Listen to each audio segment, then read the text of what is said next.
સ્વતંત્રતા પર્વ નિમિત્તે બુંજેઠા પ્રાથમિક શાળામાં સંજીવની હોસ્પિટલ અને યુનિટી યુથ ફાઉન્ડેશન દ્વારા સર્વરોગ નિદાન કેમ્પ યોજાયો. 112 થી વધુ દર્દીઓએ લાભ લીધો.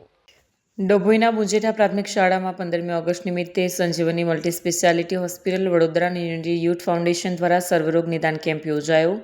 કેમ્પમાં ઓર્થોપેડિક સર્જન ડૉક્ટર કલ્પેશ વાડા અને general physician doctor Pranav Vasava સહિતની ટીમે 112 થી વધુ દર્દીઓની વિનામૂલ્યે તપાસ કરી દવા અને જરૂરી માર્ગદર્શન આપ્યું.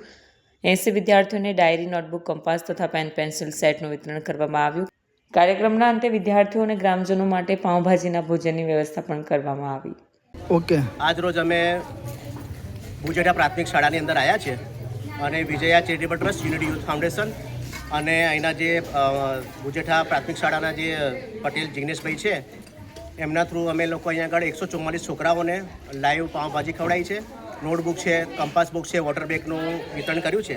અને ખાસ કરીને અમારા વિજયા ચેરિટેબલ ટ્રસ્ટના જે મેમ્બરો આવ્યા છે ઠેઠ આ લોકો અમદાવાદથી લગભગ 200 કિલોમીટર દૂર અમને આ લોકો મદદ કરવા માટે આવ્યા છે. એમનો અમે ખૂબ ખૂબ આભાર માનીએ છીએ અને મીડિયાના માધ્યમથી જણાવવા માંગીએ છીએ કે જે 15મી ઓગસ્ટનો જે પ્રોગ્રામ 80મો 15મી દિવસનો પ્રોગ્રામ છે, આવો હર્ષ ઉલ્લાસથી આવા કોઈ સ્કૂલોમાં જઈ અને તિરંગો તો ફરકાઈએ છીએ, પણ સંગાતે આ લોકોના જે ગામડામાં ટ્રાઇબલ એરિયામાં જઈ અને આ લોકોને આપણાથી જે મદદ થતી હોય, જેવું કે કંપાસ બોક્સ છે, વોટર બેગ છે, મોટા ચોપડા છે, લાઈવ જમાડ્યું છે લોકોને, તો સંગાત એ બી એક એક્ટિવિટી કરવી જોઈએ, જે અમે તમારા માધ્યમથી જણાવવા માંગીએ છીએ. અને જે લોકોએ અમને સપોર્ટ કર્યો છે, Vijaya charitable trust, unity youth foundation, Hemant Trivedi સાહેબ, આહિરે દાદા, જેટલા અમને સપોર્ટ કર્યો છે એમનો ખૂબ ખૂબ અમે આભાર માંગીએ છીએ. ખાસ કરીને પટેલ જિગ્નેશ સર, જે આ સ્કૂલના જે ટીચર છે, એમનો આભાર માંગીએ છીએ કે એ લોકોએ અમને આ સપોર્ટ કર્યો. અને બીજું કે સંજીવની નર્સિંગ હોમ, એમનો અમે ખાસ આભાર માનીએ છીએ કે એમણે અહીંયા આગળ અમને મેડિકલનો કેમ્પ માટે એટલા દૂરથી આ લોકો ઠેઠ વડોદરાથી આવી અને અમને કેમ્પને સફળ બનાવ્યું છે.